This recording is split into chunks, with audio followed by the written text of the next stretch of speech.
I'm going to talk to you about disinfectants, and I'll tell you why. I went to the store the other day and noticed that they are spraying disinfectants. Different stores use different things, but the one example was Spick and Span that I was at, and they're wiping down the belts with them before you put your groceries on you. All fine and dandy. However, let's talk about this. A bunch of us have these. Has this. We have disinfectant cleaners. We have bleach and other things. Okay? Each of these come with their own set of directions. For example, and I will show you, turn the backs and read the directions to sanitize or to disinfect. You will see this has to be enough to soak a surface that's already cleaned, soak it down, let it wet for 15 seconds and be allowed to air dry. This, you have to spray it, soak it down on a clean surface, let it soak for at least 10 seconds and allow it to air dry in order for it to kill whatever it says it's going to kill, which, by the way, coronavirus is not probably going to be found on any of these yet because they don't, it didn't make the packaging. You know, these were sold long ago. I was at a grocery store. They were spraying down Spick and Span, wiping off the belts. We were putting our groceries on immediately. When I read the back of the bottle that they were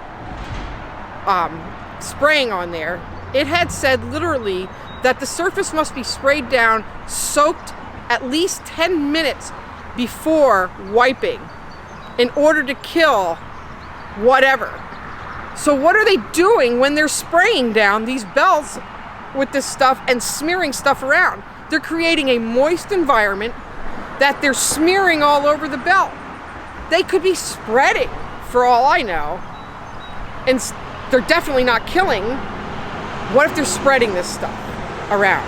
I mean, are they really doing it any justice? Having a clean surface is better, yes.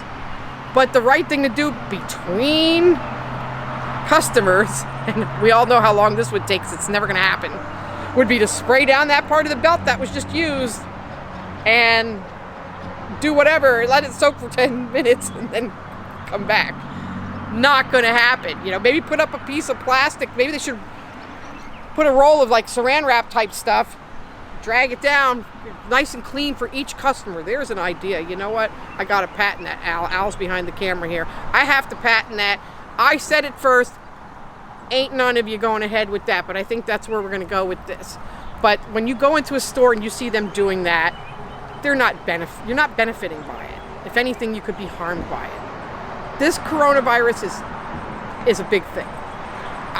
Read your stats up on how this has affected people, but also read your stats up on how many people die of the flu each year and whatnot.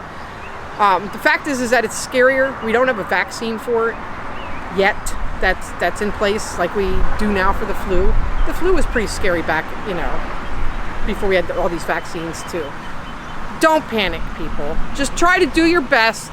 Remember that everybody individually is responsible for their own health and safety. It is up to you to make sure your hands are clean before you touch your face. And by the way, research has shown that you cannot get this disease through putting stuff in your mouth. That the acids in your mouth, the pH balance, whatever, kills it. So it's basically up the nose. So let's not pick our noses. And in the eye. Let's not poke at our eyes. But basically, keep your hands off your face. Keep your hands clean. Keep your surfaces clean and dry as you always should all year long. The one extra thing I do is I spray down my mailbox handle for the mail lady. You know, and I spray the doorknobs every day now, or I would just pretty much spray them down with Lysol once a week. Whatever. And you guys will be fine. Stay healthy. I've asked for some more statistics on things. You know, if you're afraid of getting coronavirus, don't be standing outside smoking 3 packs of cigarettes a day. Use some common sense. It's time to start taking care of your lungs. It's time to start taking care of yourself. Look at what you can do for yourself to keep yourself as healthy as possible if you do get infected with corona or anything for that fact. Hope you all stay safe and healthy. Looking forward to having some kind of post-corona picnic out here. Have a great day. The apocalypse.